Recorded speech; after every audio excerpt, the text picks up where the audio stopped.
दोस्तों, आप सभी का हमारे चैनल स्टोरी रिकॉर्डिंग पर बहुत बहुत स्वागत है। दोस्तों, इस चैनल के द्वारा हम आपको अपराध की घटनाओं की सच्ची व वास्तविक जानकारी देने की कोशिश करते हैं।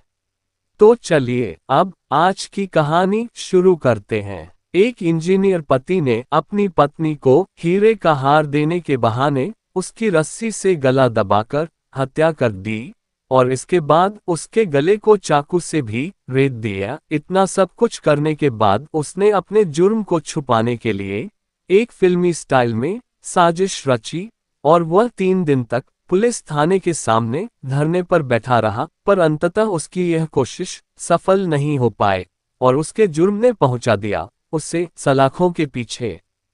दरअसल 10 अगस्त 2010 को बेंगलुरु में रहने वाली प्रियंका की हत्या हुई थी और उसके 3 दिन बाद उसका पति सतीश कुमार गुप्ता शहर के हुलीमावु पुलिस स्टेशन के बाहर धरने पर बैठा था। बेंगलुरु में करीब 14 साल पहले एक हत्या हुई थी।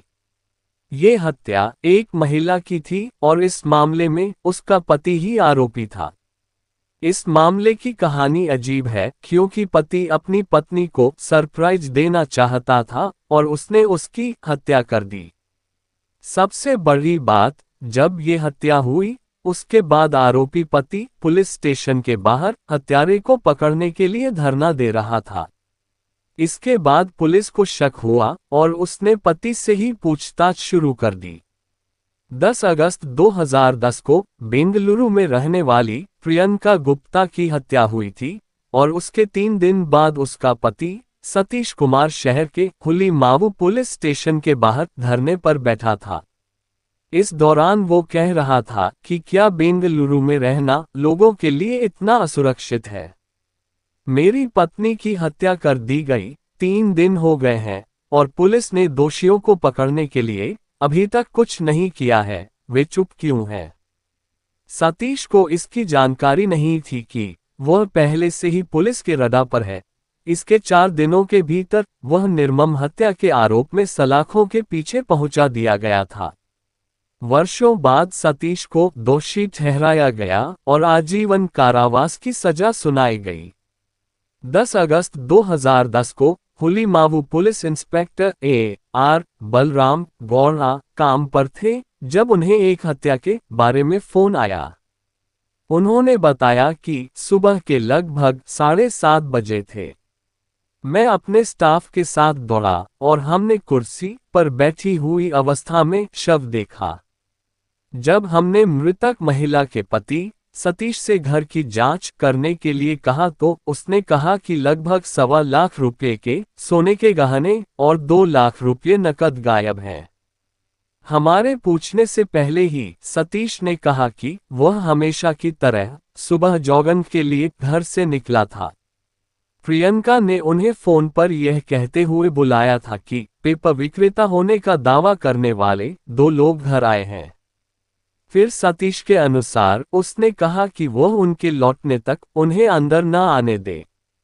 45 मिनट बाद वह जॉगिंग से लौटा तो प्रियंका को मृत पाया। बलराम गौड़ा ने बताया, हम सबूत इकट्ठा कर रहे थे। जब हत्या हुई तो घर का दरवाजा बाहर से बंद था। सतीश के पास एक और चाबी थी और उसने उसे अपने कार्यालय में रखा था। उसके बयान के अनुसार शव देखने के बाद वह अपने कार्यालय इन्फोसिस गया और दरवाजा खोलने के लिए चाबी लेकर आया। पुलिस ने पूछताछ की कि क्या सतीश सुबह सुबह कार्यालय गया था और पता चला कि वह अपने दोस्त किशन के साथ गया था। लेकिन पुलिस को कुछ गड़बड़ होने का शक हुआ। बलराम गौड़ा ने कहा, अगर उसे कार्यालय में प्रवेश करना है तो उसे अपने आईडी कार्ड की आवश्यकता होगी, जो बायोमेट्रिक कार्ड के रूप में भी काम करता है, जो बिल्डिंग में प्रवेश करने की सुविधा देता है। वह जॉगिंग के लिए आईडी कार्ड क्यों लेकर आएगा? इसके अलावा अगर उसकी पत्नी ने उसे फोन किया था तो उसने पेपर विक्रेताओं से उसके लौटने तक इंतजार करने और फिर 45 मिनट बाद घर पहुंचने के लिए क्यों कहा? पुलिस ने घटनाओं के बारे में सतीश की भूमिका की जांच करने का निर्णय लिया।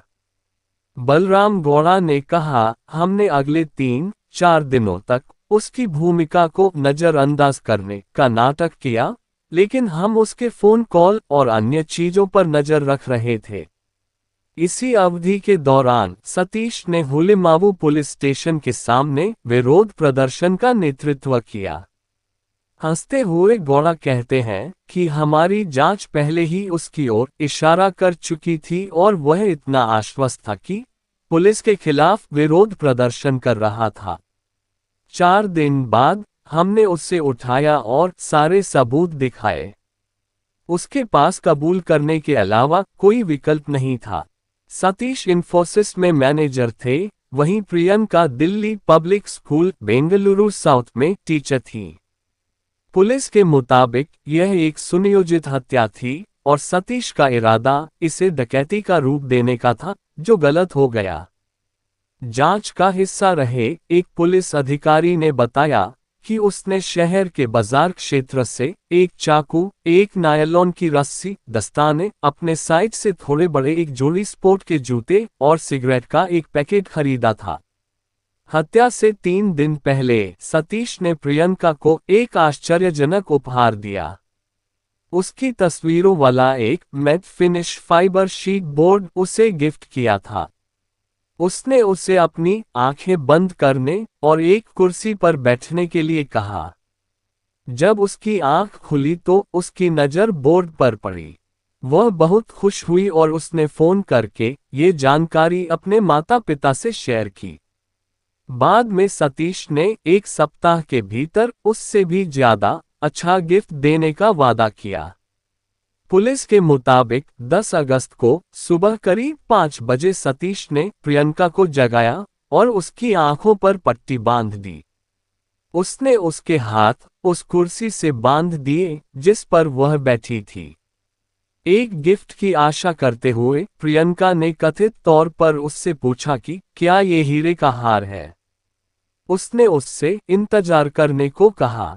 पुलिस ने कहा कि कुछ ही मिनटों के भीतर उसने रस्सी से उसका गला घोंट दिया और चाकू से उसकी गर्दन काट दी। बाद में उसने सुबह की सैर के लिए निकलने से पहले उसके नंबर से अपने मोबाइल फोन पर कॉल किया। अपनी हरकतों से पुलिस का संदेह बढ़ने के अलावा सतीश के झूठ और उसके द्वारा छोड़े गए सबूतों ने उसे धोखा दे दिया। सतीश ने पुलिस को बताया था कि प्रियंका ने सुबह करीब 6:45 पर उसे फोन किया था, लेकिन कॉल सुबह 5:30 बजे की गई थी। कॉल करने वाले और रिसीवर दोनों का स्थान एक ही था। सतीश के अनुसार जो नकदी और आभूषण गायब हुए वे अपराध से कुछ दिन पहले उसके बैंक खाते में जमा किए गए थे। बलराम गौड़ा ने कहा, उसने खुद इसे जमा किया था, इसलिए इस सबूत से हमें मदद मिली। कोई चश्मदीद गवाह नहीं था, लेकिन पुष्टि करने वाले साक्ष्य जिसमें वह कपड़े भी शामिल थे जिन्हें सतीश ने फेंक दिया था, ने पुलिस को मामले को सुलझाने में काफी मदद की। बेंगलुरु में जन्मा और पला बड़ा सतीश एक अच्छी नौकरी के साथ इंजीनियरिंग ग्रेजुएट था। उसके परिवार ने सोचा कि उत्तर प्रदेश के लखनऊ की रहने वाली प्रियंका अग्रवाल एक अच्छी जोड़ी है और दोनों ने 2007 में शादी कर ली। एक पुलिस अधिकारी ने बताया कि सतीश ने उन्हें बताया था कि उसकी वैवाहिक परेशानियां पहले दिन से ही शुरू हो गई थीं। जब प्रियंका ने देखा कि सतीश ने एक लॉकेट वाली चेन पहन रखी है जिसमें उसके माता पिता की तस्वीर है, तो उसने कथित तौर पर उससे उतारने के लिए कहा। सतीश ने पुलिस को बताया कि उसे यह पसंद नहीं आया। कुछ दिनों बाद उसने कथित तौर पर इस बात पर जोर दिया कि सतीश अपने माता पिता के घर से चला जाए। सतीश ने पुलिस को बताया कि जब वह रोजाना अपने माता पिता से बात करती रहती थी तो उसे ऐसा लगता था जैसे उसने अपने माता पिता को भी छोड़ दिया है। बाद में दंपति के बीच एक बड़ी बहस हुई जब सतीश के माता पिता उसकी खरीदी गई जमीन के भूमि पूजन समारोह में शामिल होने आए और प्रियंका ने कथित तौर पर उन्हें ये कहते हुए बाहर निकाल दिया कि यह उसके पति की है। एक पुलिस अधिकारी ने कहा, उस दिन सतीश ने फैसला किया कि वह अब प्रियंका के साथ नहीं रह सकता। सतीश अपने माता पिता का इकलौता बेटा था और यही वजह थी कि वह अपने माता पिता से अत्यधिक प्यार करता था और वह अपने माता पिता की भी आंखों का तारा था। इसलिए वह हर समय अपने माता पिता की फोटो वाला लॉकेट अपने गले में पहना हुआ रहता था। जबकि सतीश की पत्नी प्रियंका गुप्ता को उसके माँ बाप पसंद नहीं थे और वह नहीं चाहती थी कि वह अपने माँ बाप से इतना प्यार करे, उनकी इतनी चिंता करे। वह चाहती थी कि उसके माँ बाप यहाँ कभी आए भी नहीं और वह भी अपने माँ बाप से मिलने कभी नहीं आया करे।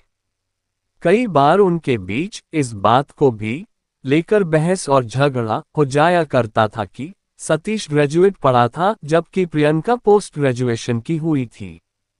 दूसरी ओर डीपीएस शिक्षिका प्रियंका गुप्ता की मां कंचन अग्रवाल का कहना है कि मैं अपने दामाद सतीश पर कैसे संदेह कर सकती थी, जबकि वह और प्रियंका पिछले 5 महीनों से खुश नजर आ रहे थे। सतीश ने जो भी गर्मजोशी दिखाए वह मेरी बेटी की हत्या के लिए उसके और उसके माता पिता द्वारा लगभग 3 महीनों में रची गई साजिश पर पर्दा डालने के लिए थी। शादी के 2 महीने बाद ही प्रियंका को उसके ससुराल वालों ने परेशान करना शुरू कर दिया था। वे उस पर चिल्लाते थे और छोटी छोटी बातों पर उसे डांटते थे। उन्होंने उसका जीना दुश्वार कर दिया था। अगर उन्हें रोटी बनाने का तरीका पसंद नहीं आता था तो वे टिप्पणी करते थे। सतीश हमेशा अपने माता पिता का समर्थन करता था और प्रियंका को उनकी बात मानने के लिए लगातार परेशान करता था। हत्या के 1 हफ्ते के भीतर ही सतीश को गिरफ्तार कर लिया गया और पुलिस ने अदालत में आरोप पत्र दाखिल किया। सबूतों से यह सुनिश्चित हो गया कि सतीश को कभी जमानत नहीं मिलेगी। गौड़ा ने बताया, वह सुप्रीम कोर्ट तक गया लेकिन उसे कभी सफलता नहीं मिली। 28 जुलाई 2017 को बेंगलुरु के सिविल और सत्र न्यायाधीश ने सतीश को दोषी ठहराया और आजीवन कारावास की सजा सुनाई। हालांकि बाद में उसने कर्नाटक उच्च न्यायालय का दरवाजा खटखटाया लेकिन उसकी याचिका खारिज कर दी गई क्योंकि उसके खिलाफ पर्याप्त सबूत थे। सतीश की ओर से पेश हुए वकील ने नर्म दृष्टिकोण की मांग करते हुए दलील दी कि मुकदमे के दौरान आरोपी न्यायिक हिरासत में है। उसने कई कैदियों को प्रशिक्षित किया है। उसने उन्हें शिक्षित किया है और उनमें से कुछ डिग्री प्राप्त करने में सफल हुए हैं। हालांकि न्यायाधीश ने अपने आदेश में कहा, जो कुछ मेरे सामने रखा गया है उस पर गौर करने से ये तथ्य सामने आता है कि जहां तक जुर्माना लगाने का सवाल है, आरोपी उदार दृष्टिकोण का पात्र है। कोर्ट ने 25,000 रुपये का जुर्माना लगाया। बलराम गौड़ा, जो 33 साल की सेवा के बाद पुलिस उपाधीक्षक के रूप में सेवानिवृत्त हुए और मांड्या जिले में अपने फार्म में रह रहे हैं, उन्होंने कहा कि बाद में उनकी मुलाकात सतीश से हुई। उन्होंने बताया, ऐसा हुआ कि मैं उनसे जेल में तब मिला जब मैं किसी अन्य मामले में एक आरोपी से पूछताछ करने गया था। उन्होंने मुझसे अनुरोध किया कि मैं उन पर सख्ती न करूं, लेकिन मेरा काम यही है। दोस्तों, हमारा चैनल किसी को तब तक अपराधी या दोषी नहीं मानता जब तक कि उसे माननीय कोर्ट द्वारा ऐसा घोषित न किया गया हो। और दोस्तों, वीडियो पूरा देखने के लिए आपका बहुत बहुत धन्यवाद।